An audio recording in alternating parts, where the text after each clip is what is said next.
For more videos on people's struggles, please subscribe to our YouTube channel.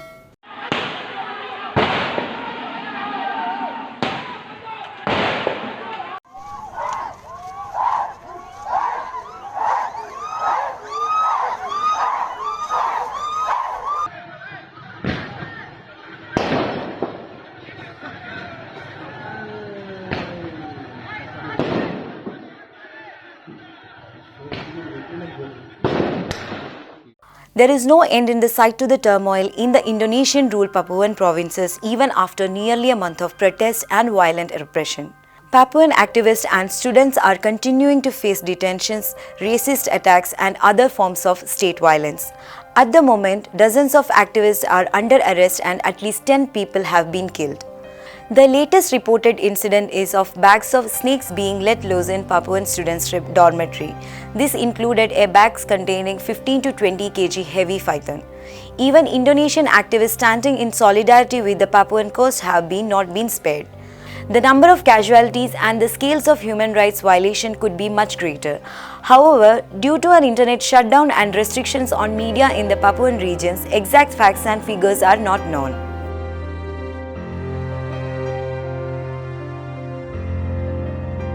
On 16th August, the eve of the Indonesian Independence Day, 169 people were detained by the police, most of which were activists who had demonstrated for the Papuans' right to self-determination. Widespread demonstrations had been held a day before, on August 15th, to mark the 57th anniversary of the New York Agreement. This agreement, signed in 1962, is what handed over Papuan territories from the Dutch to the United Nations and eventually to the Indonesia. Each year, Papuans commemorate these occasions by calling for a referendum and their right to self-determination. Apart from arrests, the protesters also faced police violence, which left at least 40 people injured. Additionally, Papuan students in Indonesia were also subjected to racially charged abuse, both physical and verbal. In hostels in Java in particular, security forces attacked students' dormitories, arresting dozens. They were also called racist names such as dogs, pigs, monkeys by the police and military, who attacked them along with the members of extremist groups. Protests and demonstrations by Papuans have only intensified after this brutality, turning violent on occasions. Thousands of people have taken into the streets in anti-racism rallies across the Papuan provinces in the days that have followed the Indonesian Independence Day.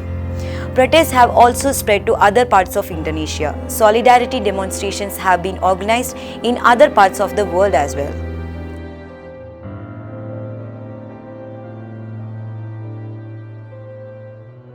However, the Indonesian government has only increased its crackdown on Papuans instead of engaging in peaceful dialogue to defuse the situation. The government sent in an extra 6,000 troops to the Papuan regions in response to the protest. This move was widely condemned, with movements stating that extra militarization of the region is not a solution and can only make things worse. The protesters have faced arrest and treason charges for the simple act of raising the Papuan independence flag, the Morning Star. In one such case, Surya Anta, the spokesperson of the Indonesian People's Front for West Papua, became the first Indonesian to be charged with treason for supporting the West Papuans' right to self-determination. According to reports, he is now being kept in an isolated cell where he is being forced to listen to nationalistic songs all the day. The government also shut down internet access and imposed a partial communication lockdown, stating this is to block the spread of fake news. However, this move is being seen as a way to stop the true picture on the ground from coming out and stop additional attention from being focused on the region. Moreover, the international media is also not being allowed to report from the region. The government said it is barring foreign nationals from entering the Papuan provinces, citing possible foreign interferences in the large-scale demonstrations.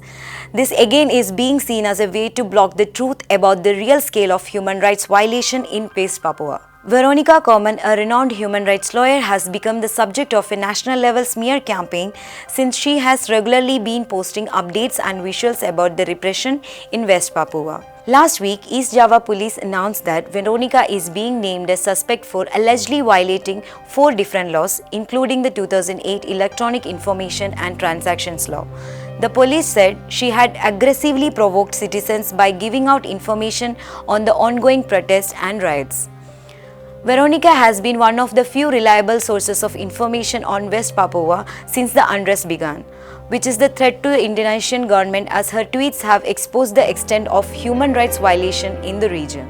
The Indonesian government is choosing to ignore the state violence that is fueling the unrest and instead blaming the West Papuan independence group for the current situation. Meanwhile, international concerns are rising. United Nations Commissioner for Human Rights, Michelle Bachelet, has repeatedly called on the Indonesian government to engage in a dialogue with the people of Papua and West Papua on their aspirations and concerns, as well as to restore the internet services and refrain from any excessive use of force. Further, she has said the blanket internet shutdowns are likely to contravene the freedom of expression and limiting communication may exacerbate tensions.